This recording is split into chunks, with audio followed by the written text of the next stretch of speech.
Segment of the show for today. We're talking to the ambassador to the United States from the great state of Nigeria. And of course, he's given us some information not only about himself, but also about Goodluck Jonathan, the president of Nigeria, as well as some of the challenges and some of the successes. And of course, Doctor, let's see if we can simply pick up where you left off, dealing with the president, and then to move into what you consider to be some of the challenges and the mission that deals with your mission, economic challenges, trade, and etc. Well, like I was saying, Dr. Goodluck Jonathan seems to be the most qualified person ever to rule Nigeria. He's an academic, he has a PhD in biology, and through circumstances and fate, has served in government positions that seem to have prepared him adequately for this job. Deputy governor, governor, vice president, president. He learned the ropes. And he's kind of focused. He's responsible. He was able to organize a very credible election, which kind of restored Nigeria's image in the international community. And after that election, he embarked on a transformational agenda designed to improve living standards of the people, designed to remove some of the fundamental weaknesses in our body politics, in our economy, and our society. His economic transformation agenda focuses on creating jobs, so that the restless youths will be able to fit into either the agriculture or the oil industry or another industry, and be able to raise living standards. And in doing that, he's been very, very selective, very, very careful. His choice of ministers in the key economic ministries were dictated not by political considerations, but by personal qualification. So the key minister of finance, power, trade and investment, agriculture, oil, petroleum, and aviation. He has appointed people who have considerable level of professional competence and high personal integrity. And these are the people who form what we call the core of his economic management team, along with the central bank governor, who Forbes described just 2 days ago as Africa Person of the Year. These are the people who are facing the economic transformation policy of Goodluck Jonathan, designed to improve quality of life and living standards of our people. And what they're trying to do is to ensure that the economy is reorganized, is restructured. And the first part of the major problem is that we are an oil-producing nation, but we have all kinds of other resources. And we are a major agricultural country until we discovered oil. One of the objectives is to, while we want diminishing the importance of oil, we want to use the resources of oil to develop other sectors of our economy, like agriculture, like the cotton industry, cottage industry, like non-oil minerals, so that we can have a balanced and diversified economy. Right now, I think 95% of our our national income is derived from oil. That position is unacceptable and is not sustainable for a long period.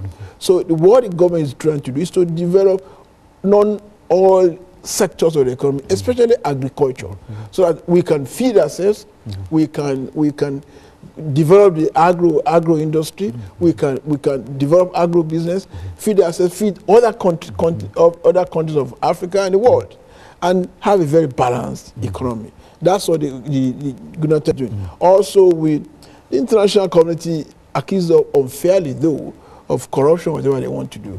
And it takes two to be corrupt anyway.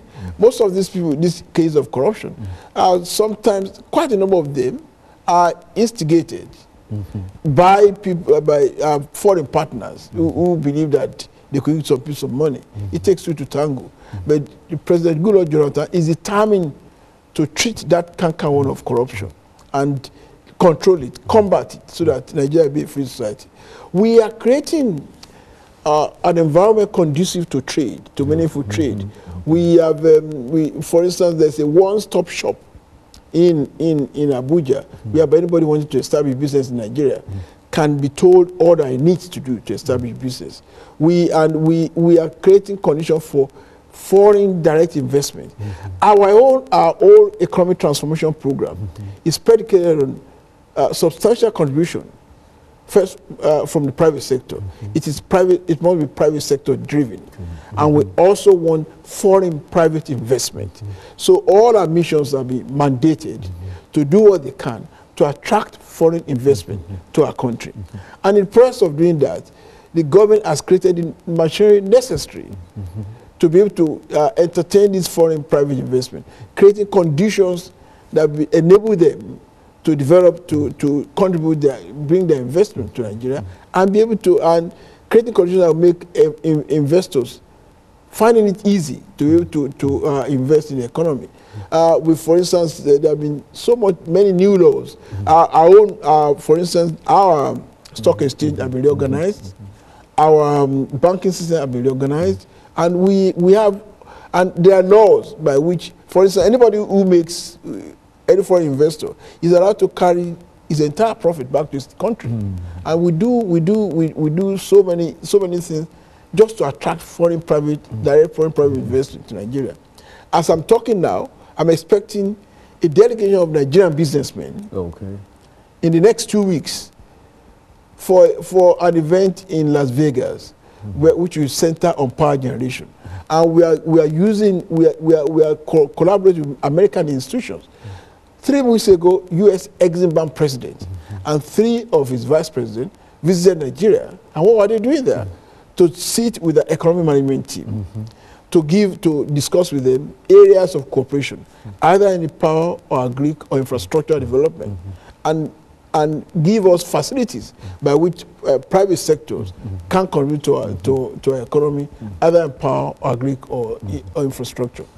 And so this whole economic transformation that the president has undertaken is designed in a real sense to bring Nigeria's economy into the 21st century. And you find that it's been quite successful in a real sense as we get ready for this second commercial break. We'll have 10 minutes after this. But you find that to be very, very instrumental in terms of how the world is seeing Nigeria now at this particular point. And of course, what we will do, Doctor, is to take this second commercial break, and then we'll come back and we'll have 10 minutes to allow you to talk about some other trade and economic developments, as well as any other ideas that you'd like to talk about at this particular point. And we'll be back with our audience following this very, very short commercial break.